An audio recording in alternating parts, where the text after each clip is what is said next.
Hey, Nick, we need a tagline for the podcast. No. Real life opinions. Movie reviews told by fans and not critics.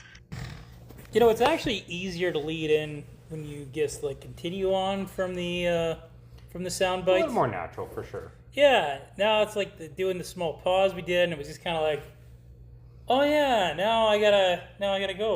But the listeners didn't hear a pause. So they don't know what's going on. Yeah, we might not have paused at all. Yeah. Oh. Spoiler. Yeah. It's a figment of his imagination. So we're without our resident visible minority tonight. He's only visible to us. Well, yes, on the podcast end of it, I guess you could but you know. Cough, cough, Danny's brown. Yeah, we've talked about this ad nauseum. Yeah. I think we've joked more about him being brown more than we've joked about my height, which is saying something. That's true. This is true. We need to step up our game. Me too. Jeez, we're slacking. Just getting a little upset. I don't think making short jokes is clever anymore. No? No, I haven't He's felt very like small-minded. yes, very Okay. small-minded Got people. minimal impact. Yeah.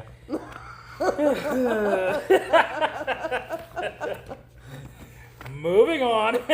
Luckily, he'll never look down on us. Nobody does have to look up. You know. Aren't you happy Daddy's not here? God damn it, Danny. Let's go back to making fun of the brown kid, okay? He's not here. Goddamn brown people. I was thinking on the way here that we purposely picked Monday so that we didn't have to have him here, because he's always busy Mondays, right? Mm-hmm. Well, But we didn't. In fairness, we didn't this week. I was busy tomorrow, and I still am. We got to get the. Were you yards... busy? Were you busy yesterday? No, but I never thought about Sundays because we usually don't do Sundays. I was busy yesterday. We were doing Sundays because Danny couldn't make Mondays. Yeah, and then he we also switched said he back to couldn't make Mondays. the whole week, so Yeah, this is true. yeah. Me and him went to watch Superman instead, anyway. So Yeah. Again? Obviously, he was busy. I've never seen it. You haven't, but did Danny go again? He was just like, "Wow, it's a good movie, so I guess." So yes. It was a bit of coercing on my part. You should have just called him. He's seen it 20 times. It's 3. Come on. 20. You see, I've told you a million times not to exaggerate. Uh-huh. It's 20. So moving on from these big blockbusters that we've been doing to a small independent film. How do you guys feel about this big tonal change we went from here? It was nice not to spend money for a week. Well, apparently. Well, Corey- about that. Yeah, did you know this movie is free on YouTube? And On Netflix. YouTube. And Netflix. And still, somehow or another, Corey managed to pay $5. I support local filmmakers. But you didn't need to. No. It's free everywhere. It's free on YouTube. Yeah. Anyway. Anyway, what? So what are we doing? We're going to do a little film called I Like Movies. It's a local movie. Well, local-ish. I guess Ontario. Yeah. I consider that local. Do you not? Technically. It's Canadian, so. I was going to say I consider it a Canadian film, but that's not so much local. Canadiana. Canadiana, yeah. Would this be a Canadiana film? I don't know for sure. I guess it's Ontariana. Well, I mean, they alluded to being a Canadian filmmaker. Yeah, but the only thing that was not just locally Ontario. I guess if we can consider stuff that's locally Ontario Canadian, correct? That's or Canadiana. I mean, this is as Canadian, and I mean, obviously, again, location is different, but this is as Canadian as 1 week was, with the exception of him traveling across the country. I would argue that 1 week is much more Canadian than this film. Because it Travels spans across the country. Yeah. Yeah, at least most of the country anyway, right? So, I also wanted to say I went to Superman with Brendan last night, who always listens to podcasts. So hi. Hi. I don't know who you are, but hi. He's a good guy. Okay. One of the best. Yeah, got a local contracting company. Shoot it. No, where else does he work? I think he works at the university as well, if memory serves me right. I'm trying to Local remember. contracting company doing what? Contracting. He does like all sorts of different stuff. Do you need some contractor help? Maybe. Send Brendan your way. Maybe. Brendan, call Laura, okay? Get her number from your Danny. Yeah. Anyway, it was nice to like hang out with someone that actually listens to the podcast, unlike the people in the podcast. Yeah, see, I've seen him like the last 2 weeks in a row on Wednesday, so. Yeah. But anyway, we're talking about how this is like a firmly Canadian film. I don't know if it falls into Canadiana for me necessarily, but I understand how you guys could have it fall into Canadiana. Well, it's Canadian in the fact that it embraces it's in Canada. I'm not saying it's not Canadian. I'm saying Canadiana. Which, does that make any sense? What is your defining difference? Well, Canadiana is like it's something that's more patriotic. No, see, I was going to go with filming style. Well, it's definitely got a Canadian film style to it. Like, this is definitely small-time Canadian film style, right? Yes. I found it was very similarly recorded like Clerks. Yeah, it had a bit of a Clerks feel to it, didn't it? Yeah. It felt like a Clerks with a 1 week kind of flair. Yeah. Like That's a good way to put it. Yeah. What did you guys? So this film opens up to like this goofy sequence. What did you think of that at first, Laura? Redux Night. So it opens up with that, and the first thought that came to mind is, what the fuck does Jeff have me watching now? Scrooge. To be fair, I forgot about that really weird opening, and I'm just like, oh man, like, is this what the whole film's like? No, this isn't what the whole film's like. Well, it was that, and that was the first thing that goes through my head, and then, you know, the cassette pops out of the player, and you're like, thank God. I'm sure the teacher thought the same thing. Right? Who was that teacher? Because he looked incredibly familiar. We'll have to ask our Google person. All right. I cannot recall. It's funny though. I'm watching it and I'm like, A Christmas Carol? Right? What is happening? And then it's for the longest time, I didn't realize Lawrence was the chubby kid because I thought Lawrence was the other guy because he had more screen time to start. Mm-hmm. But Lawrence was the serious film, the filmmaker, right? Yeah. So that's why he gives his friend more screen time. Yeah. I love how basically Lawrence gives the fucking teacher the middle finger, just like, I know what you wanted me to make it about, but I want to make art for myself. I tried doing that in art class in school, and they didn't like that. I'm going to butcher the name, so... But yeah, they frown on you doing your own thing. Well, in you're school. not supposed to do your own thing, right? Like, Yeah. Like if you guys were teaching a class and the film student like grossly did it wrong, like the way they did it. Yeah, then, you know, that's a failing grade. Yeah, well, it should be a failing grade, right? Yeah. Corey's having a hard time reading this name. It's a nod. It's something. I don't know. He looked and sounded familiar, but I don't want to pull a race card by saying that. So I don't know. Wow. And yet, I didn't recognize him, so I didn't recognize any of the actors in this movie. I recognize Percy.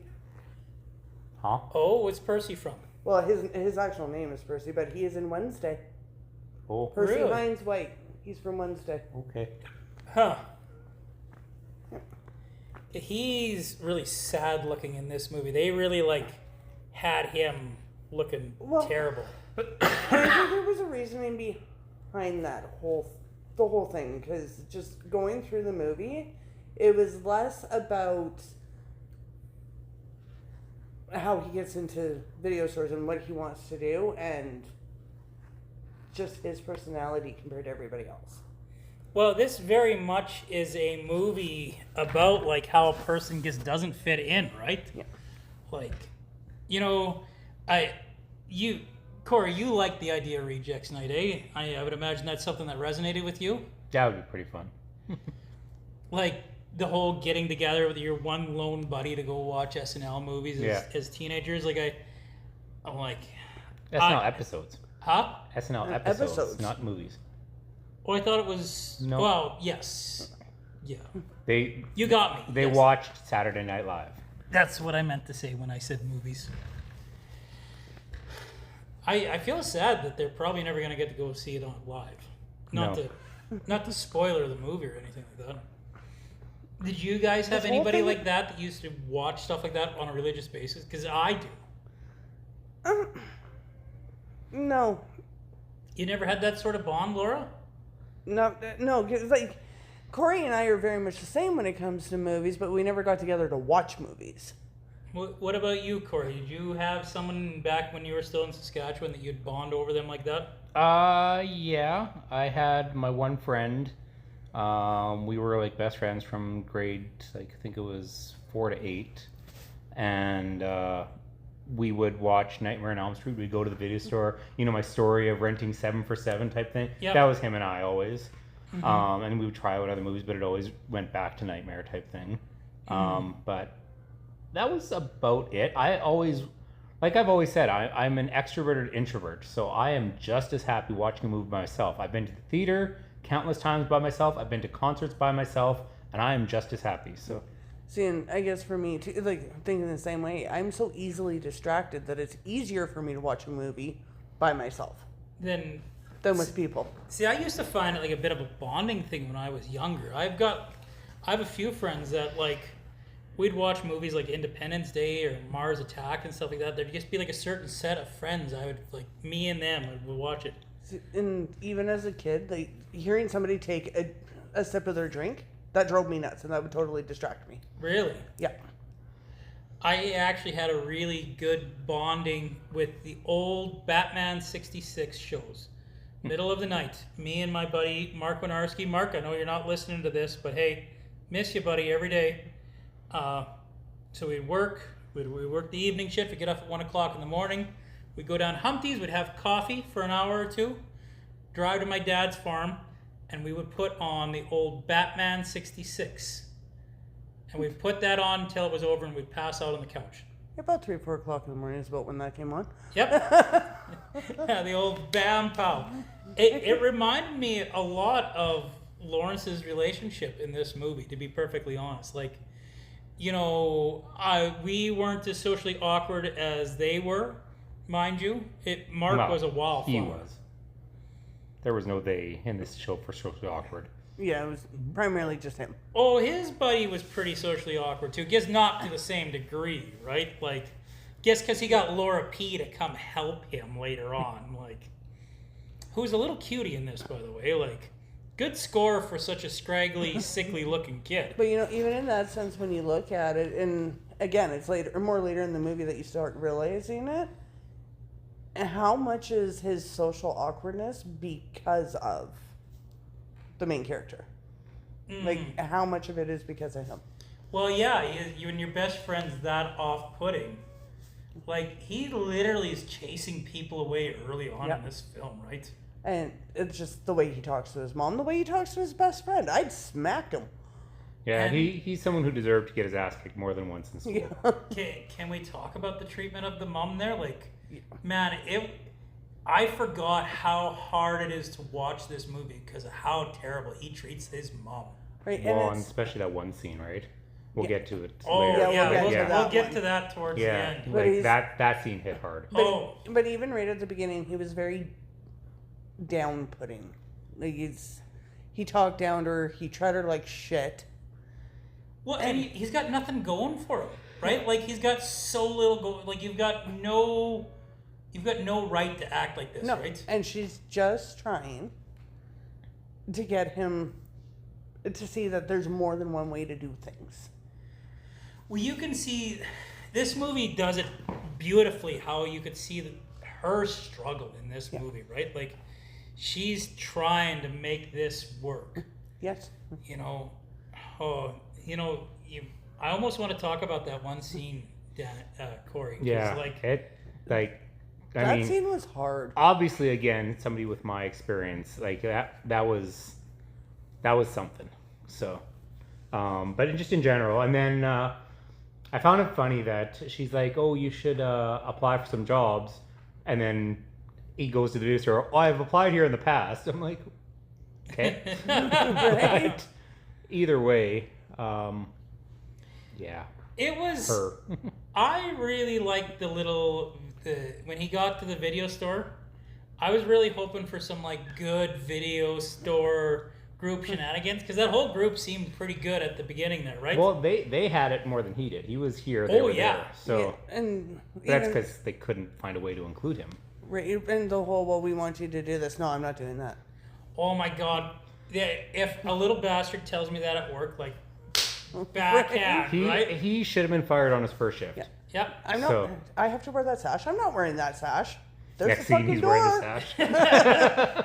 Well, and did you guys take note at the end of the movie that the new employee was wearing the sash? Yeah, Yeah.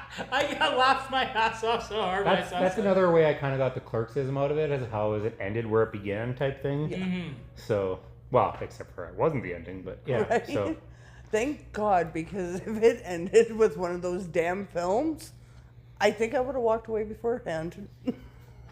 Well, that film at the beginning, you know, any young aspiring filmmaker has made a stupid film like that. They have, but I don't. Even in that one too, I can see why his best friend, because you can see there, the best friend is starting to get annoyed with him, because it had nothing to do with the project that they were actually working on. Well, and the best friend was getting treated like shit. Yeah. Like, you know, well, everyone in his life, right? Like that was just him. So he was just such a terrible person, right? yeah. Like, And did he know he was a terrible person? No. Unfortunately, it doesn't excuse the fact that he really was. Right. So- And you know, and you really start seeing, even right then, you start seeing the whole attitude come out with the, "What are you doing? I'm filming clouds. Just tell your dad that I need it for something, the camera for something important." It's not even your fucking camera. yeah. Like, What do the clouds have to do with the year-end project they're supposed to be working on, right? Squirrel. And that teacher, that teacher was like, you could just tell he was at the wit's end. Like, I need some footage of the year-end. Anytime now. you were supposed to have me something. By February, it is now March. Right? That story wrapped up nicely, though. Like, I think that had the right conclusion to that story. Yeah. It did. I really think that portion did. And, you know, teaches them some sort of a lesson. That said, that year-end story had like 5 kids in it. Well, I was expecting... We'll finish off that thread there. Did you guys think it was the right call to totally exclude him? Do you think that was the right call for the movie? Because I thought a movie was going to and bring him back. Was because... Considering- Sorry, go ahead. Okay, considering what he did to Laura P. and the way that he, like, no, we don't want your help. Basically, you're a female. Get the fuck out of here. Yeah, no. And it's not because I'm a feminist. It's just his attitude. Do you think it was because she was a female, or do you think it was like I don't fucking want you taking my friend? That was it. I did not get... I mean, like, they played that card, but I'm like, I don't think that's what it is at all. It could be a little bit of both. Could have been a little bit of both. Jealous that, you know, his best He friend... never all of a showed sudden- any signs of being a sexist, though. Right. But jealous that his best friend all of a sudden has a Yeah. girlfriend and he doesn't. Well, I think it was the jealousy of a 17-year-old boy. And I remember that age. Like, I remember the mixed emotions at that age, right? Like, it's tough. Like, that's where it really has a lot of realism for stuff like that, to be perfectly honest. Well, it does. I mean, just their mentality, all of it. Crap, we've all been through it with our kids. Oh, yeah.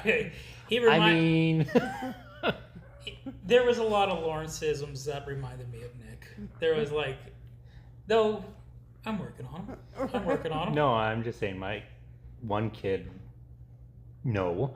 And just because he's so far off the social scale that he doesn't even fit into that type of Well, yeah, personality. he's so far beyond, Yeah. right? And then I think Steven will be that, but he's not there yet because he's still young. So Steven, you could see like Steven. From what I can tell with Steven is he likes to think he's an asshole, and then I've seen him reel it back because I think he's realized, oh, maybe I'm not being cool right at this moment, and fucking backpedals. I gave him shit a few times when we went out a few times for doing it, so I think he kind of took my advice finally, because even with some of his friends, like he'd be talking trash, like literally insulting them, and I'd pull him aside. I'm like, that's not cool. You gotta dial it back a little. Because there's a time and a place for it. There's always a time and a place for it. I mean, like, we bug each other and we tease each other. Make short jokes. We make short I jokes. would never do such a thing. Make brown kids jokes. Well, that I would do. Right. But the thing is we're old enough to know when enough is enough. And yeah, we grew up in a completely different time. But we're still old enough to know when enough is enough. Well, in this movie, it's not playful in this movie. No. Like, it is. He's not trying to be funny. I think he's trying to, maybe in his head, he thinks he's a little edgy, but he's just plain fucking hurtful in this movie. Yeah. So and I don't think he realizes it, and that's part of the stuff with the kids. Like, Nick doesn't realize when he's hurtful. Right. So, and Steven's getting around to that, right? He's getting around to and it. quite honestly, like his emotional boundaries, where they stop, remind me very much of Victor. Yeah. Because he'll just blurt shit out without even knowing what he's saying. It very much reminds me of that. Only difference is he doesn't have Tourette's. Mine does. I should backpedal a little bit on Nick. Nick's never been mean like this character. It's just some of the oblivious to what's going on. I should backpedal because I don't want to give Nick a little more credit. Right. But I could see it with Victor. Like, oh yeah. Like, and especially once he started going through puberty, it's like, you know, you're a bitch. Why, thank you. Don't say that to your teacher because she's not going to agree. Like, you know, but he had no problems, and still doesn't sometimes, telling me exactly what he thinks of me. Even if sometimes you just got to shut up, right? Even if you got to shut up sometimes, he's got no problems just blurting it out. He has no filter. At least Lawrence in this movie had the redeeming quality that he realized that they did a good job on that film, right? Right. And so even then, you know, I like the fact that he's like, you know, it was good. And I like that he wasn't afraid to ask the question of why aren't we friends anymore? I like that. Well, and like, you knew why they weren't friends Well, anymore. and it's funny because, like, if this was a Hollywood movie, they would have kissed and made up. Not literally, but like, there's always a redemption arc at the end. No, he stayed not being his friend. No, I wouldn't say that either. Not after the note that he wrote in. Well, this is true. He can't. The fuck's his name? The friend. The friend. The friend's Anyways, name's escaping yeah. me as well. Anyways, but he knew enough to treasure what he had with him, but he knew he had to move on. Well, you know, the placeholder talk. Yeah. Oh my God. So when Lawrence calls his friend, oh, you're just a placeholder until I get to New York. Until you're real friends. Oh my God, I guess stabs. Like, that hurt me for him. Like, how dare you say that, right? Yeah, saying that to somebody is not okay. Kind of, it reminded me, and again, I keep flying back to it, but in Clerks 2, when they're talking in the jail there, and it's like, if I would have known you to just turn your back on us this many years later, I wouldn't have bothered with your ass in the first place. So, and his best friend's name is Matt. And Matt. Makarchuk. Matt Macharka. Makarchuk. Because they kept doing the SNL skit. Yeah. Matt Macharka staring at the Empire State Building. Yeah. Oh. That was fun. Do you think Matt was justified when he left him at the video store? Okay, I think that was a bit of a douchebag thing, but kids are like that. I mean, I would have just had the balls probably, instead of saying, yeah, we can hang out, to say, no, I don't want to hang out with you. But again, different times. Mm-hmm. I was I remember this was 2001. Right. So I was about Lawrence's age when in around 2001. So were you. Yeah. So it wasn't a different time. Like this is. I think the way that they were raised compared to the way you and I were raised, totally different. I don't know if totally different or not, but because I could see some similarities between the way I was raised and like the way this went. Definitely not verbatim by any stretch of the imagination, but there was definitely some similarities, like in culture and like the way the emotions went and everything like that. I actually saw a lot of myself in this character, right? Like the confusion of your emotions at that age, and the love of video stores for whatever reason was like, because that was like, I distinctly remember being at an age where I guess everything around me was just terrible. I was so sad. Everything confused me. I couldn't understand my own brain. I couldn't understand my emotions. But the video store was my reprieve from that world, right? Oh, and yeah. that is Lawrence's reprieve in this. And that's what reminds me a lot. Now, Till he I gets didn't his first paycheck.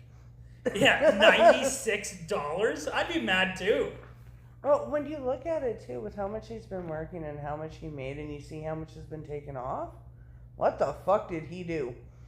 Well, they his said core. there were like, RSPs and this, that, the other. And, although I didn't think they did that for part-timer students, but I don't remember. I mean, again, in Ontario they might. We don't know. Depends on the organization, right? yeah. Like a lot of people will do that for part-timers, right? Not on your first paycheck. Like I've never No. had RSPs off my first paycheck. Normally, you have to go through a 3-month probation period. Mm-hmm. Just Well, his 3-month went up at the inventory day. They alluded to that Was that 3 months? because that's how he got his movie privilege. I assume it was 3 months. That's when he got his video renting privileges. then I they thought held that on. was 2 weeks. Because then they held on to his could be. first paycheck for a long ass Oh time. yeah, that makes sense. So But so, do you feel that Matt was justified with what happened at the video store? like not showing up. Yeah. No. Out of everything Matt did, that'd be the one thing I kind of was like, on. But everything else I feel Matt did was justified. See, I feel like that was a fair decision. Like, you know, he was treated like garbage, right? And you know what? I was hoping that wasn't going to be the case. And man, what a wild butter effect, eh? Butterfly effect. A wild butter butter. effect. Wild butter effect. I knew what I meant. So, what's your thoughts on Alana? Because I have mixed reactions on her. See, at first, you know, it was just kind of like, I thought the character was kind of obnoxious right at first. Like, oh yeah, she's trying to be the cool boss. But man, she got real fast. Like, when they're in the little interrogation there, when the theft happened, and she starts She yelling lost at her Lawrence, shit. Yeah. like, and you could just tell I thought that was beautifully acted because you could just see that it's bubbling on the surface. She's kind of like, okay, I'm gonna pretend to be happy and like, yeah, okay, I'm gonna guess, I'm gonna put up with this kid and I'm gonna be a super boss and I'm gonna do everything, and then it gets fucking boils. Yeah. I kind of feel like she liked him when she saw him help the customer when he wasn't employed, but then she felt forced to hire him. It was definitely a sympathy hire. Yes. It's 100%. And really, I thought him helping the customer was the worst thing I've ever seen in my life as a video store worker. Right? And I don't know, have you ever done the bend and flick move with your customers? Like, what the fuck? Maybe. Anyway. Oh my God, Corey, seriously. I mean, I totally felt for him when he's sitting there with a guy and he's explaining the movie, and you just explained the whole. Yeah. I've done that. I have done that. Because customers have done that. My favorite has always been, though, it has this girl and this guy, and they do this. Oh yeah. Right? I don't know who does that to me on a weekly basis. We'll do that off air. Yeah. What did? So you asked the question. So what were you thinking, Alana? Okay, I think her reaction was justifiable. Wait, guess as a character altogether. Yeah, As just a the character. What did you think altogether? She was a little excessive. Excessive what way? Kind of like she was a throw-in character, not really Really? needed. Yeah. That is not how I felt. What about you, Corey?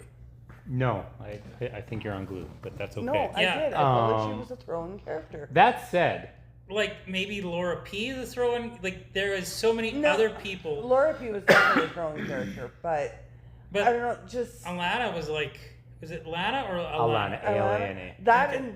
and she needed to go back on her meds, but Maybe she didn't need to go back on her meds. That part might be true. Like you got to go take some antidepressants, lady. Maybe she was taking antidepressants at the time. Maybe unrelated. She was kind of hot. I knew you were. I was watching this. I'm guessing I bet you Corey thinks she's hot. he probably And I was thinking that at the exact wrong time too. Like when she's like talking about the producer, I'm guessing I bet you Corey thinks she's hot. Not at that time. That was the time. That was the time where I. And I'm thought you would actually in say- that scene alone. I'm surprised the R word didn't get thrown out there because you knew it's like they were pushing towards it and pushing towards it. Yeah. And it didn't, and I was like, interesting. see Okay. at the point where I would have thought Corey thought she was hot was when she's doing her stupid little dance thing with the pizza slice. No, that was obnoxious. Did you ever bring pizza slices for inventory, Corey? Man, inventory time at Blockbuster was the freaking blast. Like, Roberta would play freaking like the greatest soundtrack of music ever, and we would like joke the whole night. And then her and I, a couple times, that was back when Superstore would open 24 hours for around the holidays. So wherever we're doing the holidays we'd go to Superstore offers and like peruse the halls, and security would be watching us. There were such good times doing it. And then we weren't done till like 5 a.m. So them being like 2 o'clock, yeah, shut up. Right? I was gonna say, what the fuck? Inventory started when the store closed. The video store couldn't get inventory done before 2? I don't know. I went home at 3. I don't know what they were doing afterwards. You gotta remember, a lot of the time for inventory though is waiting for the report to print. Yeah. And then you're like, oh, now we gotta find these ones. Right? Fine. Oh, now we gotta find these ones. Yeah. Oh, it's saying that we only have this many copies of said movie, and yet it's not out yet. We better go count them again. So this movie was correct in being like, you've got the most important job, making sure it all gets entered into the No, nobody stands in front of the computer. It's the reports afterwards. Yeah. Oh, okay. So, and I never had a cordless scanner. We There's had a those. Oh yeah, we had long-ass the spool, cords. the fucking spool, 100-foot cords, Right? And you scan, beep, scan, beep, scan. and we weren't allowed to listen to music in headphones because we needed to listen for the beeps. Right, but we could play it on the speaker. Well, that's what we did. Yeah, I'd say. Right? That We was played. That's where I heard the extended version of "Do They Know It's Christmas Time?" because it was Roberta that would play it all the time, and that's like now my favorite Christmas song. So, go But- figure. But yeah, no, I remember that, and the employee picks. It was like, yeah, well, we totally did that. Well, you have to. And it's funny how she's like, well, it did succeed at the Applebee's store, so I'm like, why are you still arguing this thing? Right? But then just it's the way he presented it, right? Like Well- saying that everything you're doing is wrong. Here's something to make it right. And I get that, but he was so enthusiastic about it. And I Yeah. think that was probably the most enthusiastic you actually see him in the whole movie, minus when he wants to go to NYU. But that was the most enthusiastic he's I've been. known two people who are that over the top critical of movies and like movie snobs. Because as much as I'm a movie guy, I'm not a movie snob. And I've known people like that, and I've generally not liked them. So Right. Because, I don't know, the way he But just... Stanley Kubrick's like the greatest filmmaker of all time. What that doesn't. and make I'm you- pretty sure that one guy that I knew, this was in Red Deer, was the same director for him. So Wait, really? yeah, Stanley Kubrick? yeah. So, Well, Stanley Kubrick is kind of like a filmmaker that's a little bit pretentious. Oh, he was pretentious for sure, but it's the whole you have to like who I like. Well, you ever seen anybody get so worked up about Punch Drunk Love either? I still haven't even seen that movie. So, Like, I remember at the time it was a big deal because Adam Sandler was doing a serious role. But, like, yeah, it was a little pretentious. But we got to take a quick coffee break here, guys, while Laura finds some creamer. Okay. So it's funny when inventory comes up, you two just automatically go back to video store mode. because that's like the day we hated and loved the most. Because generally, you either had to work the shift prior to going into inventory, or you had the day off and it's like you got to stay up late, but you're up too damn early, so you're chugging back the coffee and it's like, okay, I can do this and be up with the kids in 2 hours. Well, you're either, like I said, working the inventory, or you're the opening shift and you're cleaning up their mess. Right. Oh yeah, and that was so glorious all the time. Come in, pizza But I worked boxes all the inventory, so. Yeah, me too. But you come in, there's like pizza boxes stacked because nobody would take them to the dumpster. And So the pizza for inventory is a real thing? yes, It's the easiest thing. Huh. Well then. I have no reference. I've never done inventory for any fucking job in my life. Really? it was pizza. Fuck you too. It was pizza, pop, and Twizzlers. Pizza Pop and Twizzlers, eh? Right.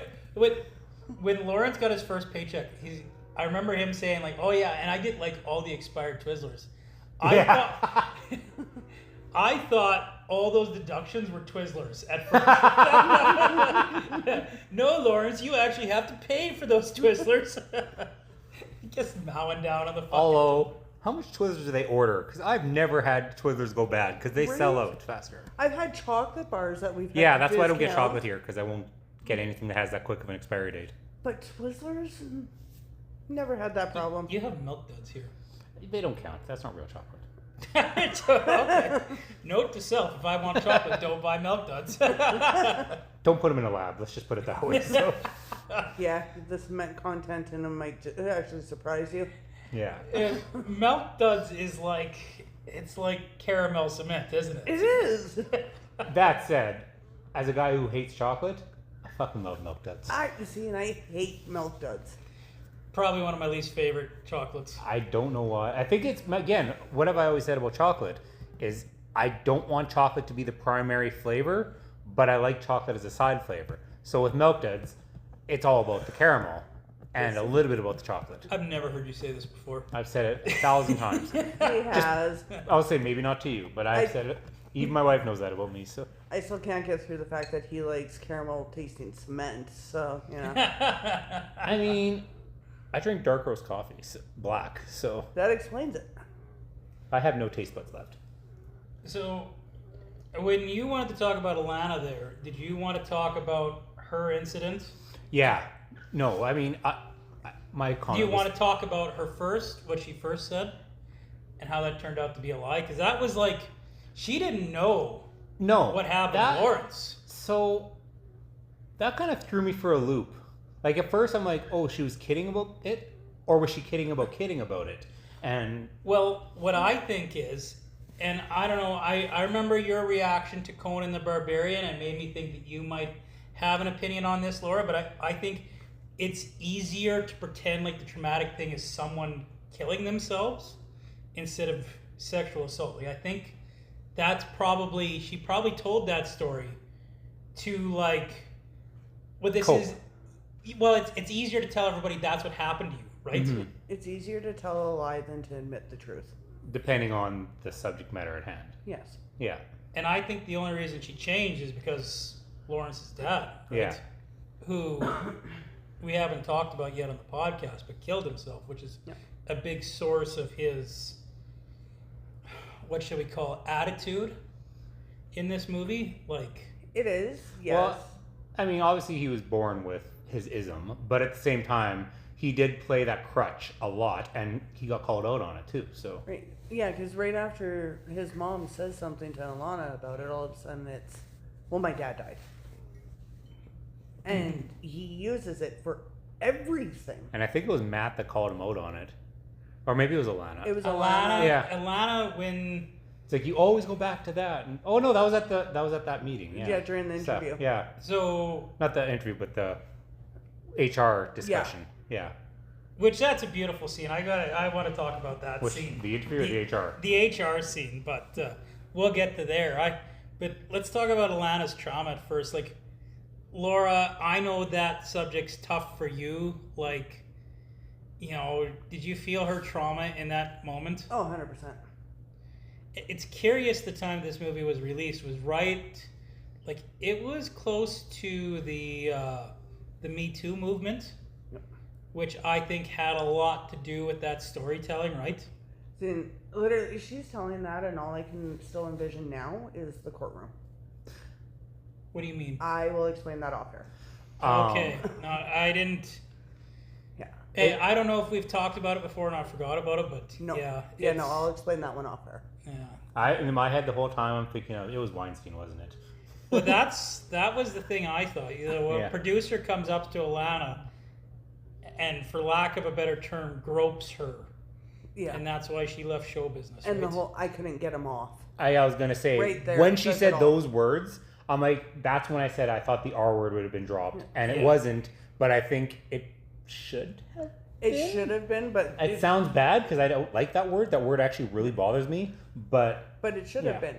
But her just saying I couldn't get him off me is enough to no, it happened. yeah, Yeah, and it was, man, it was beautifully acted, I think. Like, these are not high-end actors in these movies by any stretch of the imagination. But, you know, her telling that story in the hotel room was just, oh my God. And it makes you wonder how many girls had to do the same thing. What did she call that? The look or something like that, where she came in with the tube top? Yeah. Or that was my thing or something like that she referred to? the What was that terminology? Oh My I- it? no, I can't remember. that My that. no, but Oh, that yeah. thing So It was her thing. It was like, Yeah. oh, you know, a little tube top and like trying to sexualize when she's just trying to be an actress, right? mhm. And It's funny because no, it's not actually. like similar to that situation, deflection is people's ways of dealing with things they are uncomfortable with. And so, you know, now that I'm going to get really deep here, I make my jokes all the time, you know, she's hot and blah, blah, blah, and look at her boobs and all blah. I am so anti women objectification and women violence. It's not even funny. So when I hear stuff about that, it literally almost makes me cry. Like, it, just to hear about it, not even being part of it, just to hear about it, it's so hard on me to hear. So I don't know why I turn to the humor. Well, I mean, I do know because it's people do, but yeah, that's a detail about me that I probably didn't need to share. So Well, now we know more. About Yeah. Corey. It's that scene itself is just it's a tough watch, right? It's very raw. It's very real. I think that had to have been one of the most real points in the whole movie. One Well, I like when not she's like, "Oh, all, I got a but- story," and he sits down cross-legged. Oh, you're gonna sit? You don't have to. You don't have to sit down. Oh, and when he tries to go in for the hug, like you know that's him trying to comfort and be nice. But And the way, that was a very genuine response by her. yeah, and we all knew he wasn't trying to be that person in that scene. Like, he wasn't trying to be the groper. He was just trying to comfort, and he didn't know how else to. Like,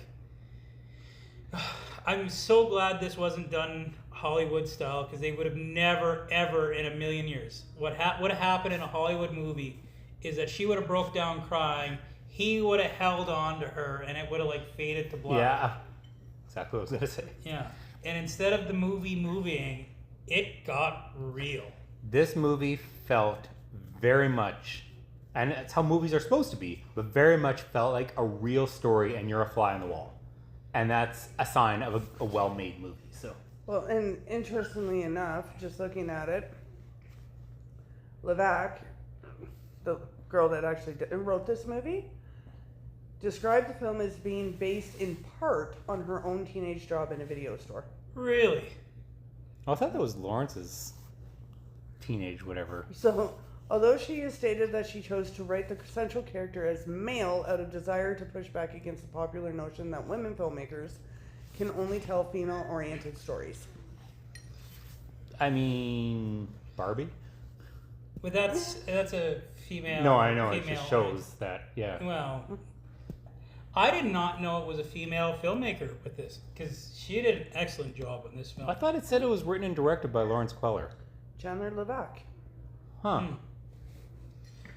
Oh, I bet you I was getting Rejects Night mixed up yes, with exact. Because Lawrence Peeler is the character's name, not. Queller? No, that's his real name. No, it's No, not. it's not. Isn't it? No. So what did I fucking look up then? Yeah, that's his character's name, His real name is Isaiah. and he had nothing to do with the production of this movie, besides starring in it. Well, shit. Then I didn't realize I that now was a have girl all- though, yeah. because I thought that was a guy's name. Yeah, no, directed and screenplay both by Chandler Levac. well, I thought she is now my Chandler- favorite person in the world, and I feel better now because how much I hated Lawrence. So, Yeah, like, are we supposed to hate her? yeah. No, because it was only in part on her experience. Okay. No, I'll get to final thoughts. So now that we let it out of the bag about Lawrence's dad, I want to talk to you guys about the scene around the table. Corey, what did you think about the conversation on his dad's birthday? I came close to shutting it off. It's a tough watch, isn't it? And I know it hits close to home for you. Yeah. Yeah. And you know what? You can abstain from talking about it if you want. No. Subject matter aside, it didn't actually hit me about what happened. It hit me on how he treated her, because obviously she was grieving too, but he makes it think like, oh, it only happened to him and no one else. And the fact that he does all the sacrifices and she does nothing, like he said, I was like, I beg your pardon. And then when they burst out those lines, right? Oh, God. You know, I think he killed himself to get away from you. Oh yeah, well I think I would have killed myself to get away from you too, or something like that. And I'm like, oh my God, stop talking. Laura? Honestly, I've never wanted to reach through a screen and smack a kid so much in my life. Right? Like, what a little... Shithead doesn't begin to describe it, does it? No. Ingrateful prick does, but... I think when you're a teenager, though, and this is akin to the realism of this movie, you don't realize that Words you're... hurt. Hmm? Words hurt. Yeah, well, sometimes you forget other people are grieving too, right? Yeah. No, and that's the thing, is he's not socially, mentally capable of realizing that. And like, he's obviously got a mental ism. Mm-hmm. I thought it was just autism at first, but no, it's a deeper thing. It's obviously a spectrum thing, but it's a deeper thing. And the way he treats other people, again, part of you can say, well, it's not his fault, but then the ending happens, and we'll get into that after, and then it's like, well, wait a minute. So, well, we all make our own decisions, even depending at, like, no matter what your brain does, we all make our own decisions, right? Exactly. And, you know, even with all that being said, and the mom's reaction to him, you could see instantly that she knew it was wrong. You knew that she felt bad for it, but she wasn't going to be the one to back down first. Well, and you know what? She had enough backing down in this movie. Right? Yes. that was her HR scene. That was her bubbling, kaboom. Yeah. Mm-hmm. But, you know, even with everything after that, and then his feeling, I think what disturbed me the most is his feeling that he can't go home, but she never really looked for him. Mm-hmm. That disturbed me. Well, you got to remember, he's like 18, and he says he's going to go to a friend's house, right? There's that too. but I really wanted to throttle that kid. Like, Yeah, I think that's why he wanted Rejects Night so badly too, right? Like, I think he needed to get away he from needed his that. friend, the only friend that he had, and didn't realize that he pushed away. Yeah. Yeah. It's the lowest of the low for him in that moment, right? I can't believe they wrote that he said that to his mom. Like, I guess, man, that was tough to watch. That was a tough watch. And you know, I cried a little bit. I'm not gonna lie. Like, even for me, it's, you know, when my parents were going through the separation and the divorce and everything, I said some nasty stuff to my mom. Like, I said some real nasty stuff. I don't think I'd be sitting here if I said that to her. They alluded to that. It's like, at the video store there where he was waking up his mom at 2 o'clock in the morning to give him a ride. And the one guy is like, man, if I woke up my mom at 2 o'clock in the morning. Right? Be nice to your mom. Get your license. Yeah. So we're gonna take another quick coffee break here, and we'll be right back. Okay. So we got to talk about the HR scene, and like, so Lawrence is left in there by himself, forgets to lock up, and the place gets stolen. And then The entire stop, they just lifted it up and went with yeah, they stole the entire shop. And then there's some raw stuff at the HR scene. What did you think of that scene, Laura? Which part? Where he's trying to play it off as it's not his fault, or Alana boiling over? both. For the whole thing, Yeah. like him trying to play it off. I feel really bad for his coworker. Like, not his fucking fault at all. Well, so the coworker did warn him that he would get in serious shit for this. Oh yeah, the coworker's Yeah. just like, hey, you make sure. It's technically the coworker's It's, fault in the grand scheme of things, but It's Kind of. 100%. Like, he left him there, and not only that, so set the alarm before you leave. He never gave him a key But he gave him the combination. to the alarm. but how do you lock the Yeah. door? Yeah, Yeah, that's true. I like what he's like. Yeah, that was funny on the. Not that anybody saw what I just did, but anyway. He was not given a key, so either way, the coworker's still at fault because he fucked up and the store was going to get robbed anyway. But this is true. Like, you know what? This will be the one case where the movie had the movie. Okay, let's just pretend like he can lock it without a key. Okay. It's Anyway. a net. He goes abracadabra and the door locks. Go gadget finger. So you guys, Corey, you think that they're justified firing the coworker? Yes, 100%. which sucks because I really liked him. So did I, but they're 100% justified. I never did. Lana lose her job? No, For she that? quit.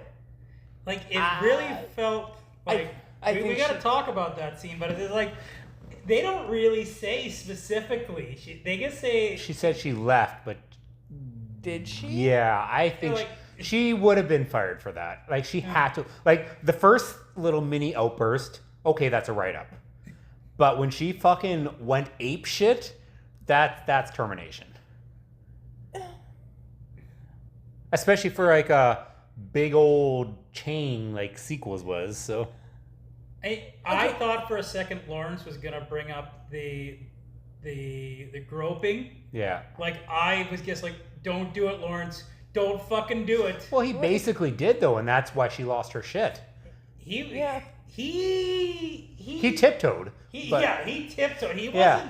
He wasn't there, but he was. he alluded to it. Yeah. Right? But even then, the only reason that she really lost her shit there too is because of the whole, I don't want him to work here anymore. How do we go about letting him go? And he turns around and you can't do that. My dad died. Yeah. Like, And then she's like, And you then she- always use that as an excuse. And On behalf of sequels, I'm so sorry. that guy was funny. right? Such a HR freaking suck up. But you could also tell that that HR guy was completely out of his element on how to deal with this. Oh, he had no fucking clue what he was Dude. doing. I've done HR and that would be out of my element. I think I kind of would have been like, "Where's the bell? Go to your corners." Yeah. Like, Yeah. round 2 fight. Yeah. Like, Mouth guard. Throw water on him. Do something. But a scenario like that too, where he leaves and the coworker gets fired, but they're gonna give him a 3-month probation. No, fuck that. You're done. Yeah. Like, Yeah, you gotta. He got more opportunities than he deserved in this movie, and it was annoying. Well, and Alana said that, right? Like, you're a fucking young white man. You are just gonna keep getting opportunity after opportunity. I guess he wasn't. Was he white? he was Jewish. Jewish, they Jewish. said that. Okay. So but he's you know- his own race. Right. Yeah. So Jewish is your own race. Yeah. Yep. Not a religion, but a race. Eh? It's a race. and not the master one at that. Yeah. But Going on from that. but even when she's saying you've had more opportunities, and goes, well, what about the employee picks? That was the only positive point she had on him. Well, like Even then, his movie sucked. I mean, the little blurb thing to go beside him, that was kind of a neat idea. Don't think I would have handwritten them, but it was a neat idea. Yeah. Right? Right? Man, you ever handwrote a sign at Blockbuster? Yeah, no. Right? And we handwrote tons of them, especially the price signs at the video store. But what somebody's saying, no, that never would have happened. Well, different realms between the video store and Blockbuster. And They don't even sequels in this. zoom in on his writing. For all we know, it could have looked like my fucking husband's. Yeah. No. Love you, dear, but you're writing shit.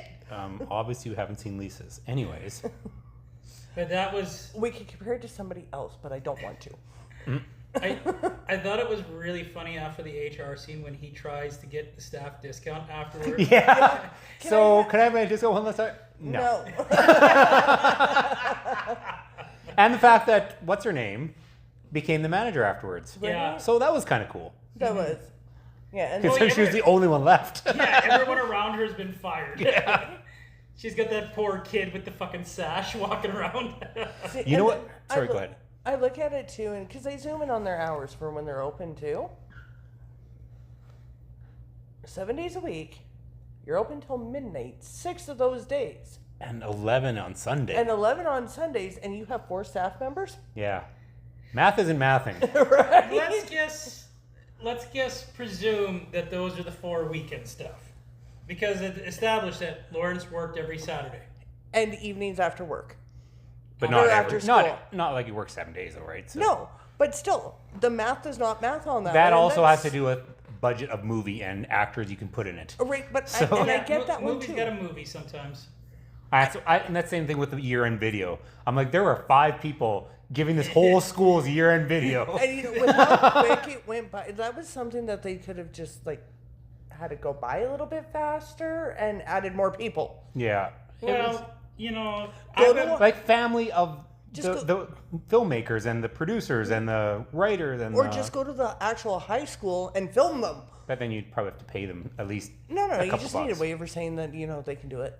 I would imagine that the budget on this movie is less than what the average actor makes for a Hollywood movie. Considering it was a mongrel production, yeah, I could see that. Yeah, like if they broke $1 million on production, I would be shocked. I was going to say in the thousands, to be honest. Yeah. I'm going to see. Yeah, Yeah. I bet you $1 million production is high end. Like that would be the top. Probably no way in hell. Yeah, I wouldn't think so. And I actually do love Mongrel Productions, and that's the thing I miss about the video store. To be perfectly Well, and honest. Mongrel turned into, not literally, but turned into A24, where now A24 is the place to go to for classic, indie, fantastic fucking movies. A24 is turning into like a higher class. Well, because they were turning out such good indie stuff that they're like, oh, let's take these guys serious now. So Yeah. Okay, so I have to ask. Jeff, how much do you think I Like Movies brought in domestic box office? brought in? Brought in? Brought in. I would say Did you go like into a theater? huh? Nothing. Anyway. Let's say 500,000. Okay, Corey? 30? $151,722. Yeah. Which is meaning the budget is probably under 100,000. Yeah. What is the production budget? That's what I'm looking for. It's not telling me. Did you literally type in what is the production budget? Yep. But you just got to look on. You look on it on Wikipedia, and it'll have both of them beside each other. Same with thenumbers.com. Yeah. The But dash maybe this numbers. is such a low budget movie that it didn't have that. Well, it had to have that. Even freaking No, Blair no. Witch had it. Not every movie has a budget though displayed, right? And this was not a heavily advertised movie at all, right? I'd never even heard of it until you told me about it. Yeah, I ran across it by accident. 'cause On a plane, yeah. Yeah, I thought the synopsis was cool, right? Which is what attracted. I still never considered him socially inept. I considered him more, I don't know. I just didn't like the synopsis for this movie. I thought it was a terrible synopsis. See, and there's that too, like why there wasn't a larger cast as we would have preferred, is it is filmed during COVID. Oh, was it really? Yeah, I knew it had a 2003 release, so like that would have made it a lot tougher. 2003. It was 2023. Okay. Like it came out. I was like, no. It came out 20 years after it was set, right? Yeah, okay. So, while she's Googling up this budget, Corey, where does this movie belong in the video store? See, I'm not usually the guy that likes to make up sections. You can't say I- Canadiana. No. This would be, if I worked at Blockbuster, this would be under Hidden Gems, which they did for a section, and otherwise this would be under Independent Cinema, but in all reality, it's drama. Yeah, like I can see the validity of independent film having its own category in a place like Blockbuster, but like, They didn't actually have an independent film, they just had Hidden Gems, but Hidden Gems were generally independent films. yeah. So, Huh. and it was a temporary banner. Like there was like a Hidden Gem of the month, and then it just went into the line with everything else. So. Oh, okay. Laura, should I even bother asking where this belongs in the video store to you? Oh, it's 100% a drama. Yeah, there's nothing. Did you laugh once? I laughed a couple times. Did you? I don't think I did. Anyway. It was definitely not the laugh ride I was expecting, though. That's for sure. Well, it looked like this from the synopsis and like the video of it. It looked like it was going to be a funny movie, and it was not. It was not a funny movie. I challenge the listeners, which all 4 or 5 of them, to put in the comments. What's it called? Your thoughts on the synopsis of the movie. So look up the synopsis of this movie and let me know your thoughts, because I fucking hated it. They're technically not wrong. They're just misleading. Oh, it's 100% Which makes misleading. it wrong. Yeah, but it's A socially awkward teenager befriends a manager at a local video store or whatever. they become friends in the end. Do they And though? his love interest. Did they mention her as love interest? In the synopsis? Okay, hang on. Yeah. Yes. In the plot, it literally states Lawrence is a movie-loving 17-year-old. He is obsessed with everything cinema. Spends most of his time with his friend Matt, blah, blah, blah, Rejects Night. And then it goes, his work at the video store and his love for movies take him in one direction, and Matt develops a relationship with classmate Lauren P. And then it brings up his love interest, like Lawrence's love interest in Alana. Yeah, He does say "I love you" at that one point. Yeah. but that was not a fucking love interest No, at all. No. Like, that sounds more like a user-written plot than an actual scripted plot. So, that was anything but a fucking love interest. Like, and even that she talked to him at the end, they were not friends. Well, I think he just... I think that was a friendly. See, I almost acquaintance at best. Huh? Acquaintance at best. No, I think Lawrence was finally realizing. Sometimes your brain's got to settle down, and I think Lawrence had finally got to that point there, and she came to him, right? Yeah. I think she legitimately, like she says in the movie, like, man, I don't even know why, but I want you to like me. Like, I think I didn't like down- that line. You didn't like that line? Well, that line was a little creepy. No, Well, see, I didn't take it that way. I just didn't didn't take like it that it. way either. I just didn't like it. I just think that after all the shit that happened, I I would not have had those feelings. Like, Right, and But that's how people feel, right? and Guess. probably partially for that one too is maybe she's realizing that, you know, he's inept. He can't voice his feelings. He doesn't know how to do it.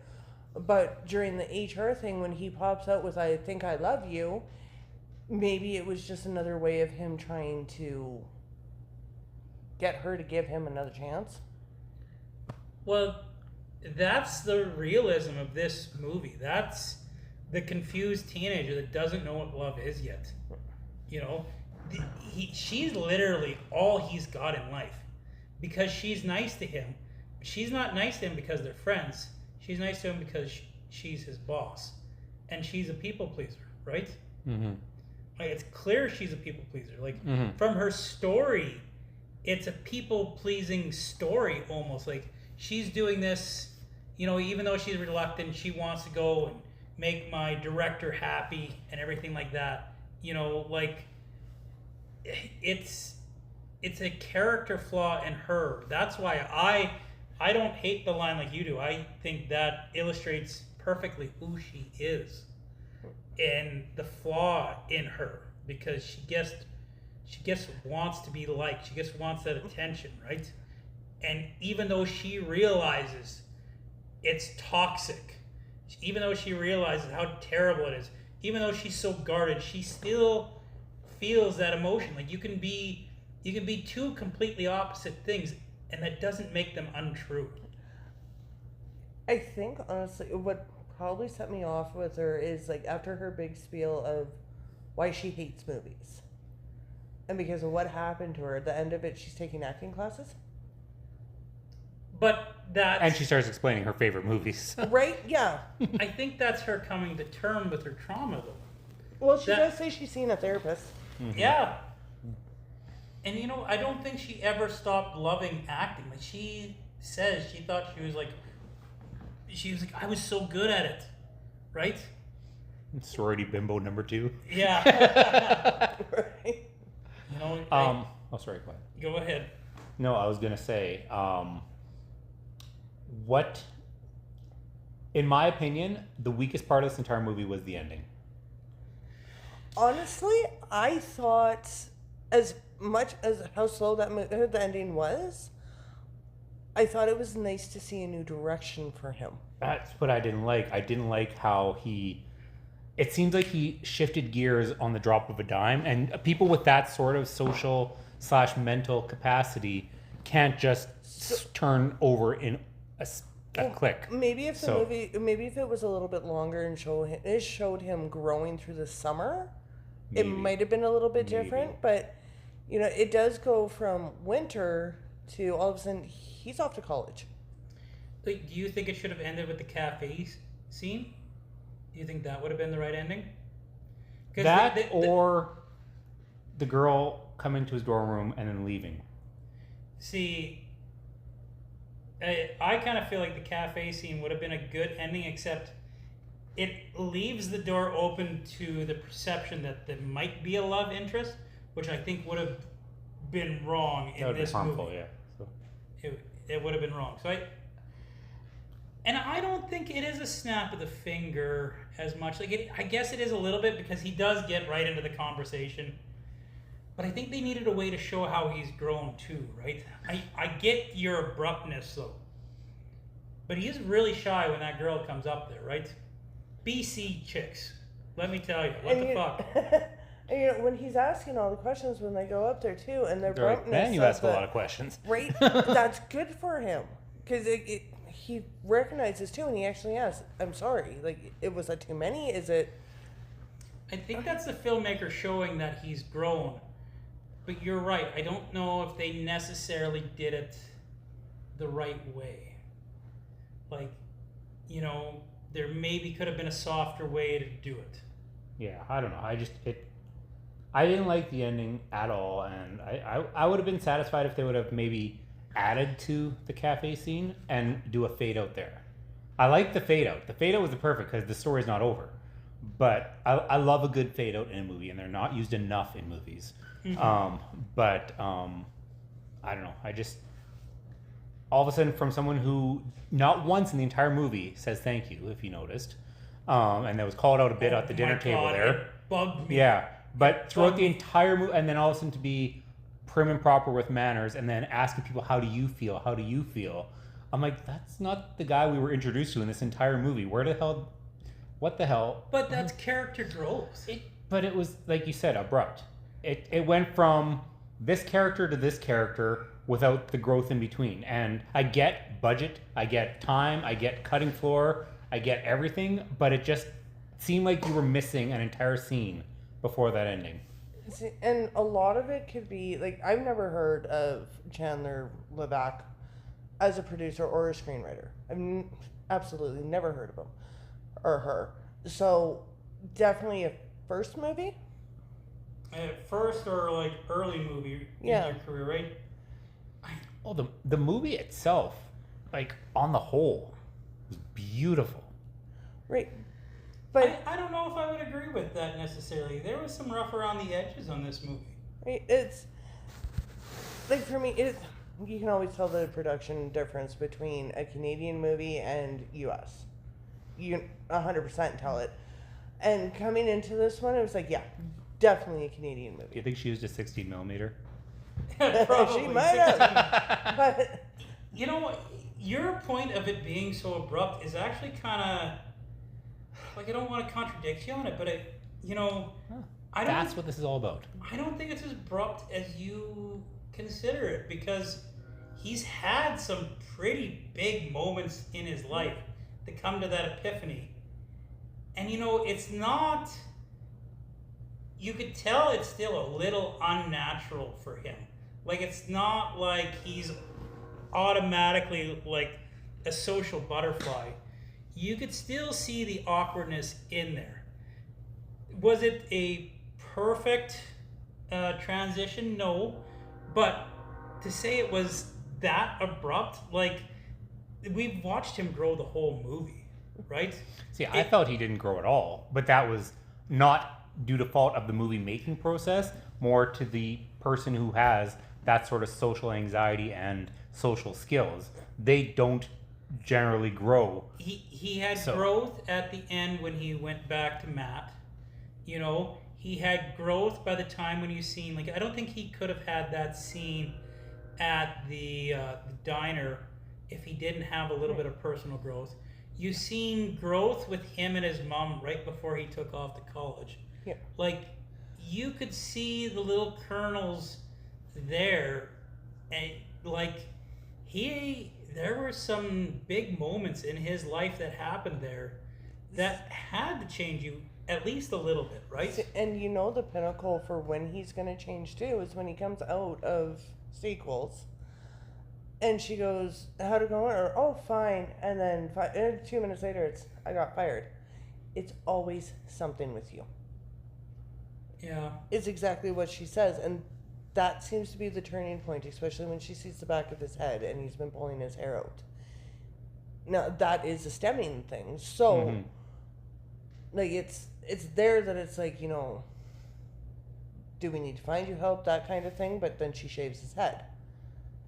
And that was like representative Which would really show off that hole a lot more, by the way. It does. Been there. I think the hair cutting was symbolic of like new growth in his life, though. Yeah. Right? Like, that was the show. He has shedded away the old, and now he's got the new. Because he really developed a new persona with the shorter hair. Right. Because when he sees Matt after that, all of a sudden it's like the hair. I actually think you guys are onto something with that. So We're not trying to quash your point. no, not at all. No, I'm the very much can, if somebody says it and they can back it up, I will listen to it, like the Jurassic Park thing. I still won't listen to that. Sorry. So now that we've basically covered it, Jeff, you get to go first. What's your final thoughts of I Like Movies? So, I love small Canadian films. Like, I profess my love for 1 Week. One of probably top 10 movie of mine, 1 Week. I love the Don Cherry story. I like Score, the hockey musical. Any small production, The Delicate Art of Parking, all these movies I love. And I Love Movies firmly falls into that. Now, the problem with my ranking system is my ranking system's kind of based on a quality and storytelling thing, right? So, like, this is a hard movie to watch at times. Like, that lead character it's hard to fucking watch him go through life, right? Like, some of the conversations, and there is such hard-hitting realism with this movie. I'm gonna give it, this may confuse people, okay, but bear with me. Don't worry, it always confuses me. This is a Temple of Doom with a Last Crusade, Interesting. which means the quality is at Temple of Doom, which is where I have to place it because of the nature of Canadian filmmaking. So it's low. The quality, but everything is such high that I give it a Last Crusade. Does that make sense? Like, the storytelling, the acting, the writing is at Last Crusade level. The production values at Temple of Doom. So that's how I rate this movie. It's a Temple of Doom with a Last Crusade. God damn it, Jeff. Not the first time I've done that. I know. Still have no freaking clue, so it's all good. Laura, what's your final thoughts on I Like Movies? So overall, it is a good movie. It's definitely a movie worth watching. Not one that I'm gonna watch again, but it is worth watching. It's a tough It first is watch, isn't it? Very tough watch. But I also found it to be an easier watch than 1 week. I know Corey's giving me that look, but I One did. week's so whimsical. And that's fine. That is 100% fine in a movie. This one, it's for the first hour of this movie, I hated that kid. Oh yeah. Like, you want to slap him. And then the last 30 minutes, you're like, aw, look, he's getting his ass kicked and he's got some growth. And it's good for him to get knocked down in life. He got fired from his job. He didn't get into NYU. He's lost his only friend in school. Now, that would suck, going through the last 3 months of school with no friends. That would suck. But he's deserved all of this. But he deserves all of it. So, you're watching and it's like, he's becoming an adult and he's realizing that he can't talk to people like they're below him or subpar, or people have feelings. Which made it easier to watch. 1 week, I could have done with some more talking, just saying. So this one... Very different movies. Very different movies. This one's... It's not going to get a huge rating because Canadian filming is really low compared to what we're used to. So I'm going to give it a 2.7 out of 5. You can't... Yes, I can. 2.75. No. But I'm going to say you can't necessarily... You sometimes have to rate the movie on how you like it, not necessarily the quality. So, or have a balance, right? So this one loses points for me because of the filming. Mm-hmm. The production feels very first time. Mm-hmm. I have to agree that the character build-up is lacking in the beginning, but I like the way it ended. It feels very... just... Canadian? Not even Canadian. It feels film student. That's so fair. Yeah, so and then that's where my rating comes from. It just doesn't feel like something actually wanting to fully be produced. It feels like a film student put it together. Which, let's be honest, could very well have been. Could have. Yeah, but that's a Canadian produced movie. That's the constraints they live in, right? Yes. And that's the problem with this type of movie is that, like, you have to expect those sorts of flaws because they don't have the means to make any other movie, right? This is very true. And, you know, when you're bringing up, like, NYU Film School and... Which I still think 90,000 might have been below the bar there, especially for 2000. Still might have been below the bar. But, you know, he's also going to whatever college it is that he's going to. Okay, so Carleton for film studies. You think that you'd see a little bit more of that too. What do you mean? Him actually going into it and finding out that it's probably different than what he thinks it is. Well, don't they allude to that a little when he's talking about Carlton in the first place? It's a lower budget. They don't use 16 millimeter. Yeah. That's about all. I don't think they had enough time, though. Probably not. I mean, especially... Well, I don't know. For 2023, the movie was really only an hour and a half long. They could have added in another 30 minutes and given us a little bit of that. Minutes equals money, so... Yeah, I mean more like time to shoot. Like they probably didn't have enough budgetary Probably. time. But no, that is why it only gets the 2.7 for me. Okay, that's a fair rating.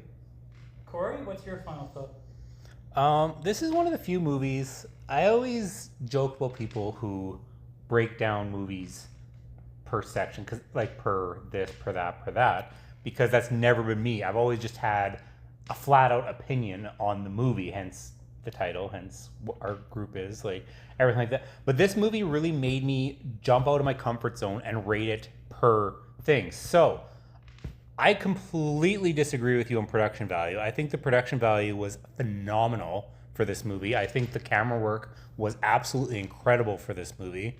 It didn't feel like it was shot on an amateur camera. It felt like a professional camera. The acting was scary good to the fact where I felt like literally I was watching a real story involved, that it wasn't acted, that they caught this kid who's this whatever, and a friend who had to put up with this, and a manager who had to put up with this. And it, I mean, if anything, Alana was a little two-dimensional, but then she breaks down her character after a while. Like, she started out two-dimensional, ends up getting fully fleshed out. So the acting was absolutely phenomenal. What's it called? I can't think of the word I'm looking for now. Not continuation, Story? No. Anyway, I can't think of the word I'm looking for, but...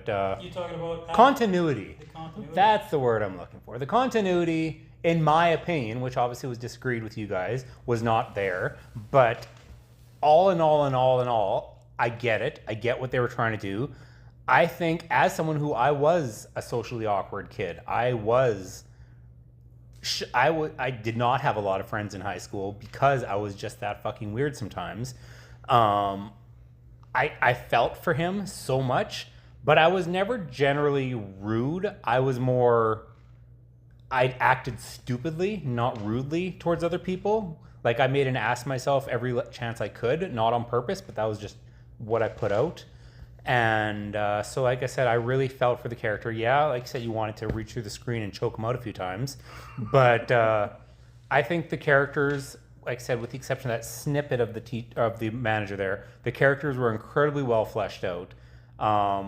It was a very emotional movie, dealt with some very touchy subject matter for me. And a guy, again, who grew up in a video store, although that was very little had to do with the movie, which the synopsis really had you misled a little bit from that. But all in all, it was an absolutely beautiful movie, and that's the word I'd use in the end of the day, is beautiful. This is a beautiful movie. Because of the slight imperfections, and I have to rate it fairly accordingly, I would say 3.9 out of 5. Oh, wow. That's a good rating. Yeah. Hey, and you know, the slight imperfections are the production values we're talking about. Like, I agree with some of the acting that you're talking about. Like, fuck, it feels like real people, right? It's so well done that way, right? Mm-hmm. And I have to agree with that. The acting was good. Like, the acting was really good. Like, I didn't even feel it was acting. That's how good it was. So. Yeah, like it felt like those were real people. But I think that's also akin to really good writing too, because they didn't. they didn't write stereotypes, right? They wrote real people. Like Lawrence felt like a real person. And he plays the cinephile and the snob really well. Mm-hmm. He does. And I will give him that. I almost want to argue that he had the least good acting in the movie, but that's a different argument. Okay, well, with that, we say... Hang on, I do have a little bit of trivia for you. Oh! Because I don't know if Corey actually got this one. Or saw it, recognized it, and he should have. So, the majority of the video rental store set was obtained from an abandoned Blockbuster that had been sitting vacant for around a decade in Owen Sound, Ontario. No way. I could tell that was a Blockbuster. Yeah. How could you tell that was a Blockbuster? I don't know. I could. Right? I didn't know it was. I just thought it was. So Asbestos in the store forced the movie crew to find a different building to be the set location. And they found an empty thrift shop in Ajax, Ontario, and built it into the sequel's video store.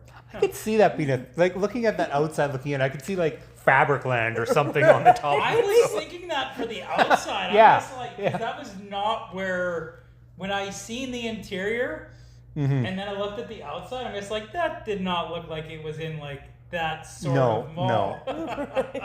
That's funny. Oh. But I don't, like, I saw those shelves and I'm like, Jesus Christ, did they come get our shelves from the video Even store? the end caps were identical to Blockbusters. So that's why I was like, that has to be. Right, and If nothing else, not an abandoned, but like they modeled them? it afterwards. Right. So like, we never had those end caps. Ours were all flat, but like you're looking at the new release mall and it's like, seriously, did they come take our shelves? Like, those were video store, and I almost got my hands on something like that, but yeah. Those things were a bitch to put together. Yeah. Right. Did this bring you guys back? It makes me miss the story even more. Inventory. That's all I have to say. Inventory was awesome. The rest of the show, but inventory. Right. But, you know, some of the interactions with the customers, even though some of them are stupid, like I never did the whole snap thing. I thought of you guys instantly when I saw the quesadilla scene. Who the fuck throws a quesadilla? I never had a quesadilla. I never had that one. But you know the amount of fucking people, who would go and open up a bag of popcorn and leave it all over the floor. What the fuck? They're like dickheads. I'm sorry we had classier customers than you. Right? And, like, Who does that? Although This was in the last few years too. Though the puke scene, 100% happened. yes. All the time. I had a guy accidentally drop his bag of weed in the store. Oh, And I was right as we were closing. And so I'm vacuuming, and all of a sudden I see it. I'm like, oh, geez. And I pick it up just so in case I don't know if there's anyone else in the store, but like it wasn't, I didn't care if I had it. I just wanted it off the floor. So I'm vacuuming. And all of a sudden the phone rings. So I go to answer the phone, and he's like, can I talk to the guy who was vacuuming? I said, sure. Did you happen to find something? I'm like, yes, I did. Don't suppose I can come grab that from you. I said, all right, I'll meet you outside because I'm not doing this on the camera. So, and then I gave back to him. And then I think it was Roberta. And she's like, did you call the police? I'm like, no. It's a bag of weed. And it was like a quarter at best, right? So the only time, we never found weed. Derek's brother, when he was working for us. oh God, I haven't heard Derek's name in I forever. know. But yeah, his brother, when he was working for us, picked up freaking acid tap. Oh yeah? No way. Yeah, somebody had dropped him underneath the candy rack and were kind of like trying to shove him under there. So he picks him up and he goes, "Where are these?" And I went, "I'm not touching that shit. Put it on your tongue and tell me what happens. It's like, put it on the paper towel. Who the fuck does that? Well, I can say their name, but I'm not allowed to say it online. Yeah. Oh, so please you don't. know who I did? know who did it. Oh. Well, see, I technically knew the name of my guy too, but Yeah. So, but you I know, haven't heard the name since I worked there. So but yeah, like they dropped it and he's like, he finds it because he's reorganizing the candy and stuff. And he's like, what is this? What should I do with it? You're going to put that on the paper towel? You're going to go wash your hands? yeah, I was gonna say, Yeah. wash your hands. And we're going to call the cops. Yeah, but that's... Like, who fucking does it on a candy rack? Like, some Right? little kid's gonna find that. Well, and that was our concern. So I was really happy he went behind him and picked it up. Because, yeah, I mean, some of the shit you see in a video store, you would not think you would see. But we had some doozies. We had some really good doozies. Hey, and there was a guy that dropped his pants in the back corner too. So you know. Was he looking for the adult section or something? No, apparently he had to go to the washroom. Oh. Oh, on that note, fellas, we gotta call it a night. Yeah. Night, All Laura. right. Night. Night, Corey. Night, Jeff. Night, Laura. Night, Corey. What was that from? Three Amigos, I think it was. Night, Ned. Ole!